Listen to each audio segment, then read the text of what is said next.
Hi friends, welcome to iDreams. ప్రస్తుతం చాలామంది ప్రపంచవ్యాప్తంగా కావచ్చు ఉన్న సమస్యలో ఇండియాలో ఎక్కువగా కనిపిస్తున్నటువంటిది డయాబెటీస్. ఈ డయాబెటీస్లో ఎక్కువగా ఫస్ట్ ఆర్గాన్స్ దెబ్బతినే విషయంలో కంటి చూపు రెటీనా సమస్య అనేది డయాబెటీస్ పేషెంట్కి రాను రాను అది ఒక పరిపాటిగా మారిపోయింది. అసలు ఎట్లా వస్తుంది, ఎందుకు చేయాలి, దీన్ని ఎలా స్క్రీనింగ్ చేయాలి అనే అంశాన్ని తెలుసుకోవడానికి మనకి ప్రముఖ ఆప్థాలమిస్ట్ డాక్టర్ హారిక ప్రియంవద్ గారు మనతో ఉన్నారు. నమస్కారం మేడం. నమస్తే అండి. మేడం చెప్పండి, ఏంటి ఆ డయాబెటీస్ పేషెంట్లు ఎప్పుడు స్క్రీనింగ్ చేయాలి, ఆ రెటీనా ప్రాబ్లం రాకుండా ఎలా కాపాడుకోవాలి? సో డయాబెటీస్ ఇప్పుడు చాలా చాలా కామన్ అయిపోయిందండి. 1 in 3 పేషెంట్స్ డయాబెటిక్స్ ఉంటున్నారు. అది చాలా దారుణం. అంటే ప్రీ డయాబెటిక్స్ కూడా ఉంటున్నారు. అది మనకి తెలియని వాళ్ళు కూడా చాలామంది ఉంటారు. సో రెగ్యులర్ టెస్టింగ్ చేయించుకోవాలి డయాబెటీస్కి. 40 తర్వాత వచ్చిన వాళ్ళు కంపల్సరీ ఫాస్టింగ్లో ఎఫ్బిఎస్ అది చేయించుకోవాలి. అండ్ అప్పుడప్పుడు ఆర్బిఎస్ చేయించుకుంటూ ఉండండి as a regular test. And diabetes ఉంది అని తెలిసిన వెంటనే కంపల్సరీ కంటి పరీక్షలు చేయించుకోవాలి. తెలిసిన వెంటనే ఒకసారి, ఆ తర్వాత నుంచి ప్రతి సంవత్సరం. ఎందుకు? కంటికి డయాబెటీస్కి సంబంధం ఏంటంటే the deadly disease diabetic retinopathy అండి. మనకి కంటి నరం ఒక్కటే మనకి బయటకు కనబడుతుంది. కంటి లోపల డ్రాప్స్ వేసి చూస్తాం కదా, అది కంటి నరాన్ని చూస్తాం. ఆ కంటి నరం ఏంటంటే రెటీనా. మన ఒంట్లో ఉన్న ప్రతి రక్తనాళం ఎలా ఉందో ఆ రెటీనా చెప్తుంది. అదొక నమూనా లాగా అనమాట, మన బాడీ మొత్తాన్ని సింబాలిక్గా చెప్తూ ఉంటుంది. సో అలా రెటీనాలో ఫస్ట్ చేంజెస్ వస్తాయి. కంటిలో ఫస్ట్ డయాబెటీస్ వల్ల ఇంటర్నల్ డ్యామేజెస్ కంటిలో మాత్రమే ఫస్ట్ స్టార్ట్ అవుతాయి. ఆ తర్వాతే కిడ్నీలు, కాళ్ళు, లేకపోతే నరాలు ఇవన్నీ ఎఫెక్ట్ అయ్యేది ఆ తర్వాత. సో అందుకే డయాబెటీస్ ఉన్న వాళ్ళు ఇంటర్నల్ డ్యామేజెస్ జరుగుతున్నాయా లేదా అన్నది తెలుసుకోవడం కోసం డయాబెటిక్ రెటినోపతి ఉందా లేదా అన్నది కంపల్సరీ స్క్రీన్ చేయించుకోవాలి. సో ఇక నుంచి ఎప్పుడైనా డయాబెటీస్ ఉంది అని మీకు కానీ మీ రిలేటివ్స్కి కానీ మీ ఇంట్లో వాళ్ళకి కానీ తెలిస్తే వెంటనే కంటి డాక్టర్కి కంటి లోపల డ్రాప్స్ వేయించుకొని చెక్ చేయించుకోమని చెప్పండి. టైం అయిపోతుంది నాకు డ్రాప్స్ వద్దని అనడం ఈ విషయంలో కరెక్ట్ కాదు. ఓకే, ఎందుకంటే పూర్తి రెటీనా కనబడుతుంది డ్రాప్స్ వేయడం వల్ల. సో ఎక్కడైనా చిన్న డ్యామేజెస్ స్టార్ట్ అవుతున్నా మేము మీకు వీ విల్ వార్న్ యూ, మీకు ఇలా స్టార్ట్ అవుతుంది, సో మీ షుగర్స్ కంట్రోల్లో పెట్టుకోవాలని చెప్తాము. And me life style changes అవసరం అని చెప్తాం. ఒకవేళ కంట్రోల్ చేయకపోతే ఇలా ఉంటే తర్వాత ఏంటి సిట్యుయేషను అంటే ఇది ఎక్కువయ్యి పూర్తిగా కంటి నరం డ్యామేజ్ అయిపోద్దండి. అసలు ఇంక ఏం చేసినా చూపు రాని పరిస్థితికి కూడా తీసుకెళ్ళచ్చు. ఎంత పెద్ద పెద్ద చదువుకున్న డాక్టర్లకు కూడా అలాంటి సిట్యుయేషన్స్ వచ్చిన పరిస్థితులు ఉన్నాయి. అంటే దాని ఆ డిసీజ్ యొక్క సివియారిటీ మీరు అర్థం చేసుకోవాలని చెప్తున్నాను. ఇందులో నాన్ ప్రొలిఫరేటివ్ అని 2 రకాలు ఉంటాయి. ప్రొలిఫరేటివ్ వచ్చిందంటే బీభత్సం అండి. ప్రతిసారి కన్ను నరం వాచిపోతుంది, మీకు కనిపించదు సరిగ్గా, కంటి లోపల బ్లీడింగ్ జరిగిపోతుంది, కంటి లోపల కొత్త కొత్త వెజల్స్ స్టార్ట్ అవుతూ ఉంటాయి. ఆ స్టార్ట్ అవ్వడం వల్ల అవి తేలిగ్గా తెగిపోతూ ఉంటాయి, తెగిపోయి బ్లీడింగ్ అయిపోతూ ఉంటుంది. సో మీకు రక్తనాళాలు ఇలా తిరుగుతున్నట్టు కూడా ఒక్కొక్కసారి కనబడుతూ ఉంటుంది కొంతమంది పేషెంట్స్లో. సో షుగర్ ఉన్న వాళ్ళు ఎస్పెషల్లీ ఏదన్నా కంటి ముందు ఏమైనా తిరుగుతున్నట్టు కనబడితే వెంటనే కంటి డాక్టర్ గారి దగ్గరికి కంపల్సరీ రావాలి. సో వీటికి ట్రీట్మెంట్స్ అంటారా, ఇంజెక్షన్స్ చేస్తాము, లేజర్స్ చేస్తాము. ఫర్దర్ డ్యామేజ్ ఎంత తొందరగా చూపించుకుంటే అంత డ్యామేజ్ని ప్రివెంట్ చేయొచ్చు. సో డయాబెటిక్ రెటినోపతి స్క్రీనింగ్ అనేది చాలా ముఖ్యం. అంతా అయిపోయాక చేతులు కాలాక ఆకులు పట్టుకుంటే ఏ ఉపయోగం ఉండదు. సో ఏవి రాకముందే ముందు చూపించుకోండి. ఓకే, అంటే ఈ డయాబెటీస్ షుగర్ లెవెల్స్ ఏదైతే ఇర్రెగ్యులర్గా మెయింటైన్ చేసే వాళ్ళకి ఎక్కువ ఫస్ట్ వచ్చేది కంటికి సంబంధించినటువంటి సమస్యలు.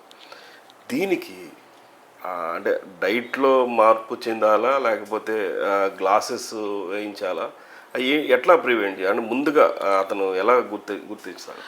ఫస్ట్ రెగ్యులర్ స్క్రీనింగ్ అండి. అసలు డయాబెటీస్ వల్ల ప్రాబ్లం ఉందా లేదా స్క్రీన్ చేయించుకుంటూ ఉండాలి. సో చిన్న చిన్న చేంజెస్ స్టార్ట్ అయినాయి అంటే అర్థం it's time to change your life style. So walking అనేది కంపల్సరీ, వాకింగ్, ఫిజికల్ యాక్టివిటీ, ఏదో ఒక ఫిజికల్ యాక్టివిటీ కంపల్సరీ ఉండాలి. At least 45 minutes in 5 days a week compulsory physical activity ఒకటి ఇంపార్టెంట్. రెండు, డైట్ కూడా చాలా ఇంపార్టెంట్ అండి ఇందులో. సో ఖచ్చితంగా షుగర్స్ తగ్గించుకునే ఫుడ్ తీసుకోవాలి, షుగర్ లేని ఫుడ్ తీసుకోవాలి, అండ్ స్వీట్స్ అసలు మానేసేయాలి. రెగ్యులర్గా డైటీషియన్స్ని, పర్టికులర్ డైటీషియన్ని పెట్టుకోవడం డయాబెటీస్ వచ్చాక నాకు తెలిసి చాలా అవసరం. అందరూ ఎఫర్ట్ చేయలేరు కాబట్టి మేమే సలహాలు చెప్తూ ఉంటాము. ఏంటి అంటే రాత్రులు అన్నం బదులు టిఫిన్ తినమంటాము. సో అదేంటంటే కొంచెం క్యాలరీస్ తగ్గుతాయి. సో క్యాలరీస్ అనేవి ఖచ్చితంగా తగ్గాలి డయాబెటీస్లో. తర్వాత వాకింగ్ కంపల్సరీ. ఆ తర్వాత షుగర్ టాబ్లెట్స్ అవి నాకేం లేదు కంట్రోల్లోనే ఉంది అని టాబ్లెట్లు మానేస్తారు. అది కరెక్ట్ కాదు. మీ టాబ్లెట్ మీ షుగర్ లెవెల్స్కి సరిపోతుందా లేదా, ఎక్కువైందా తక్కువైందా టాబ్లెట్ డోసు, ఇవన్నీ రెగ్యులర్గా మీ ఫిజిషియన్ డాక్టర్తో చూపించుకుంటూ చెక్ చేయించుకుంటూ ఉండాలి. సో అన్కంట్రోల్డ్ లెవెల్స్ ఎక్కువ ఉంటే డయాబెటిక్ రెటినోపతి ఛాన్సెస్ ఎక్కువ ఉంటాయి. కానీ ఫుల్ కంట్రోల్లో పెట్టిన వాళ్ళకు కూడా ఇవి వచ్చే ఛాన్సెస్ ఉన్నాయి. సో అది again it's a genetical predisposition. డిఎన్ఏని మనం ఎవరైనా చేంజ్ చేయలేము. సో అలా ఫుల్ కంట్రోల్లో ఉన్నోళ్ళకి కూడా వస్తుంది. కాబట్టి మీకు ఫుల్ కంట్రోల్లో ఉన్నా కూడా స్క్రీనింగ్ అనేది చేయించుకోండి. అసలు నేను అందరికీ అదే చెప్తాను. సో కంపల్సరీ షుగర్ ఉంది అని తెలిసిన వాళ్ళు, and we need support of RMPs, physicians అందరూ కూడా. షుగర్ ఉంది అంటే కంటి నరం చెక్ చేయించుకోమని కంపల్సరీ కంటి డాక్టర్ దగ్గరికి పంపించాలి. ఓకే, కంటి చూపు తగ్గడం అనేది వారసత్వంగా వస్తుందా? అంటే డయాబెటీస్ అనేది వారసత్వంలో మ్యాక్సిమం 30-40% వారసత్వంగానే రావాలి. ఎంత కంట్రోల్ చేసినా సరే వారసత్వంలో వచ్చేస్తుంది అది. కంటి చూపు కూడా అలాగే వస్తుందా? కంటి చూపు రావచ్చండి. Minus powers, high minus powers parents నుంచి రావచ్చు. కన్ను ఐబాల్ సైజు మన పేరెంట్స్ బట్టే ఉంటుంది. జెనెటికల్ ప్రీడిస్పోజిషన్ ఖచ్చితంగా ఉంటుంది. సో దాన్ని బట్టి మైనస్ పవర్సా ప్లస్ పవర్సా అవి పేరెంట్స్ నుంచి రావచ్చు, ఆర్ ఫోర్ ఫాదర్స్ నుంచి, గ్రాండ్ పేరెంట్స్ నుంచి. ఇంకొకటి, కంటిలో ఇంత చిన్న కన్నే కదా అనుకుంటాము, మాకు ఇందులోనే 12 సబ్ స్పెషాలిటీస్ ఉన్నాయి. అందులో వేలు డిసీజెస్ ఉన్నాయి. అందులో చాలా జెనెటికల్ ప్రీడిస్పోజిషన్. ఇప్పుడు రెటినైటిస్ పిగ్మెంటోజా అంటాం, రేచీకట్ అంటారు కదా, అది పేరెంట్స్ నుంచే వస్తుంది. మ్యాన్మాల్ నుంచి రావచ్చు. అట్లా చాలా కండిషన్స్ ఉంటాయండి. సో ఖచ్చితంగా గ్లకోమా ఒకటి, ఫ్యామిలీ హిస్టరీ కంపల్సరీ అడుగుతాం. ఎవరికన్నా గ్లకోమా ఉందా లేదా రెగ్యులర్ స్క్రీనింగ్ కంపల్సరీ చేయించుకోవాలి. అందుకే 40 years వచ్చాక కూడా మీకు కళ్ళద్దాలు కొంతమంది 7 ఏళ్ళైనా 5 ఏళ్ళన్నా మార్చిన వాళ్ళు చాలామంది ఉంటారు. అది కరెక్ట్ కాదు. అండ్ బయటకు ఆప్టికల్ షాప్లో మార్చేసుకునే వాళ్ళు ఉంటారు. అది కరెక్ట్ కాదు. ఒక కాంప్రహెన్సివ్ ఐ ఎగ్జామినేషన్కి ప్రతి సంవత్సరం ఒక్కసారి రండి, సంవత్సరానికి ఒక్కసారి వస్తే మీకు గ్లకోమా ఉందా లేదా, డయాబెటిక్ రెటినోపతి ఉందా లేదా, క్యాట్రాక్ట్స్ ఉన్నాయా లేదా, కళ్ళద్దాల పవర్ మీరు వాడుతుంది సరిపోతుందా లేదా, లేదా మీ తలనొప్పికి కారణాలు ఏంటి, ఇవన్నీ మేము చూస్తాము. సో అలా ఎవ్రీ ఇయర్ కంపల్సరీ చెక్ చేయించుకుంటే చాలా, అంటే అంత డిసీజ్, ఇప్పుడు గ్లకోమా సైలెంట్ డిసీజ్ అండి. అది చుట్టూరు పోతుంది చూపు. ఆ తర్వాత అంతా అయిపోయాక ఇక్కడ పోతుంది. అప్పుడు మీరు ఏమీ చేయలేరు, సర్జరీ ఉన్నా ఉపయోగం ఉండదు. సో ముందే ఇక్కడ ఉన్నప్పుడే, లేదా ఇక్కడికి కూడా రాకముందు కూడా పరికరాలు వస్తున్నాయి మాకు కనుక్కోవడానికి. సో ఆ పరికరాలతో టెస్ట్లు అవి చేస్తూ ఉంటాం, సస్పిషన్ ఉండి ఫ్యామిలీ హిస్టరీ ఉంటే. సో అలా ఫ్యామిలీ నుంచి వచ్చే డిసీజెస్ చాలా ఉంటాయండి. అంటే గ్లకోమా నాకు ఉంది అని తెలుసుకోవడానికి ఏంటి ఇండికేషన్స్? గ్లకోమా అంటే ఏంటంటే అండి, ఒంట్లో బీపీ ఎలా పెరుగుతుందో అలా కంటిలో ఒక నార్మల్ ప్రెషర్ అనేది ఉంటుంది. ఈ బీపీ ఆ బీపీ ఒకటి కాదు, కానీ పేషెంట్స్కి అర్థం కావడం కోసం కంట్లో బీపీ అని చెప్తూ ఉంటాం. కాకపోతే ఏంటంటే దీన్ని నార్మల్ ప్రెషర్ 12 to 20 అంటాం. అంతకన్నా పెరిగితే దాన్ని గ్లకోమా అంటాం. అందరిలో ప్రెషర్ పెరగాలని లేదు, కొంతమందిలో ప్రెషర్ పెరుగుతుంది, కొంతమందిలో ప్రెషర్ పెరగదు. కానీ ఎక్కువ శాతం మందికి ప్రెషర్స్ పెరుగుతాయి. ఆ ప్రెషర్స్ పెరగడం వల్ల అది ఏంటంటే 20-30 ఉన్నప్పుడు కొంతమందికి తెలియకపోవచ్చు ప్రెషర్ పెరిగింది, నొప్పి వస్తుంది, ఇవి రాకపోవచ్చు. 50-60 అయ్యాక అప్పుడు పెయిన్ వస్తుంది. సో ఈలోపు జరగాల్సిన డ్యామేజ్ అంతా జరిగిపోద్ది. ఇదంతా జరిగినప్పుడు ఏమవుతుందంటే కంట్లో ప్రెషర్, ఇక్కడ మనకి కంటి నరం ఉంటుంది, ఆ నరం మీద నొక్కుంటుంది ఆ ప్రెషర్. ఆ నొక్కుకోవడం వల్ల నరం పెద్దదైపోతుంది.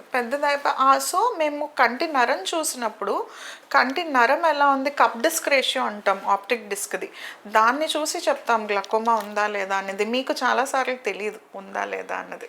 ఓకే, ఈ డయాబెటీస్ పేషెంట్స్ ఎక్కువగా ఆ, ఆ కంటి చూపు మందగించడం అనేది మనం చాలామందిని చూస్తున్నాం. ఇప్పుడు మీరు చెప్పినట్లుగా వాళ్ళకి వాళ్ళు కొని తెచ్చుకుంటున్నారు చాలామంది. ఐ గ్లాసెస్ మార్చకపోవడం కావచ్చు, షుగర్ లెవెల్స్ సరిగ్గా చేసుకోవడం, ఇవన్నీ కూడా వాళ్ళకి ఎలా అవేర్ చేస్తే వాళ్ళకి మంచి జరుగుద్ది అంటారు?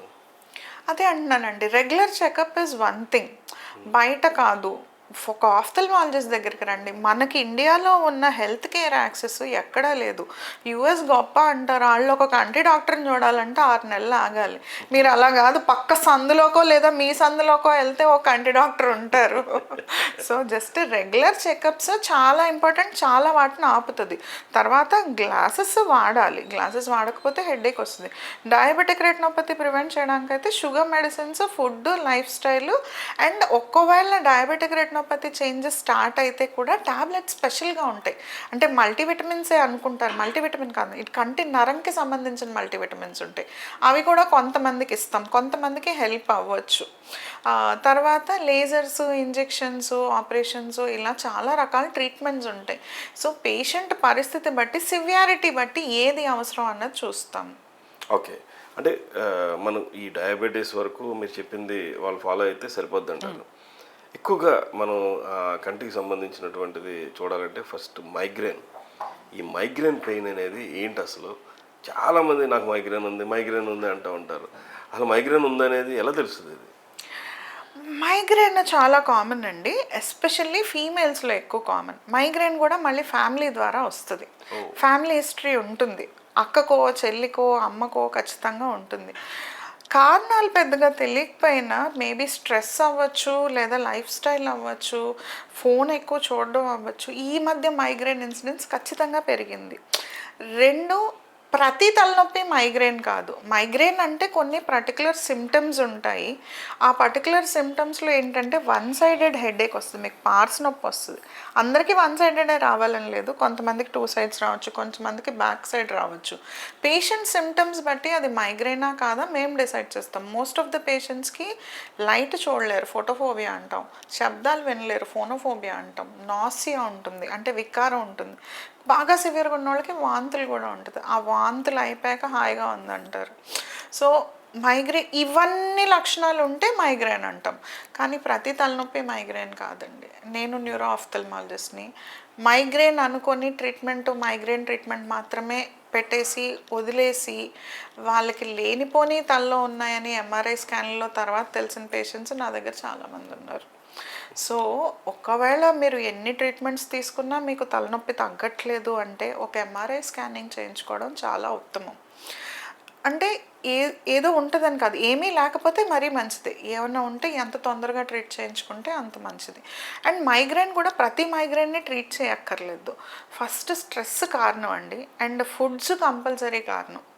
అండ్ కొంతమందికి అసలు ముందు పిల్లలకి మనం లైట్ ఎండ అలవాటు చేయట్లేదు. సో ఎండ చూస్తే తలనొప్పి వస్తుంది వాళ్ళకి.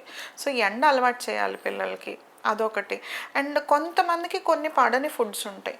ఆ పడని ఫుడ్స్ తగ్గించి పెద్ద ఎక్కువ సివియారిటీ లేదు అంటే మైగ్రేన్కి ట్రీట్మెంట్స్ అవసరం లేదు. అదే కనుక వారంలో 3 లేదా 4 ఎపిసోడ్స్ ఆఫ్ మైగ్రేన్ వస్తున్నాయి అంటే అప్పుడు మేము ట్రీట్మెంట్ పెడతాం అన్నమాట. మైగ్రేన్ ట్రీట్మెంట్కి బాగానే రెస్పాండ్ అవుతుంది, but not just tablets, life style changes. Again meditation చాలా ఇంపార్టెంట్, వాకింగ్ చాలా ఇంపార్టెంట్. వాకింగ్ వల్ల సర్క్యులేషన్స్ పెరిగి హెడేక్స్ తగ్గుతాయి. నేనే స్వయంగా ఉదాహరణ. అది జిమ్కి వెళ్తే నాకు తలనొప్పి తగ్గిపోయేది. తర్వాత ఫుడ్ వల్ల ఎఫెక్ట్స్ ఉంటాయి. కొంతమందికి తలస్నానం చేస్తే తలనొప్పి వస్తుంది అంటారు, కొంతమందికి తలస్నానం చేస్తే తగ్గుతుంది అంటారు. సో అలా ఎవరి పర్టికులర్ వాళ్ళకి అది ఉంటుంది.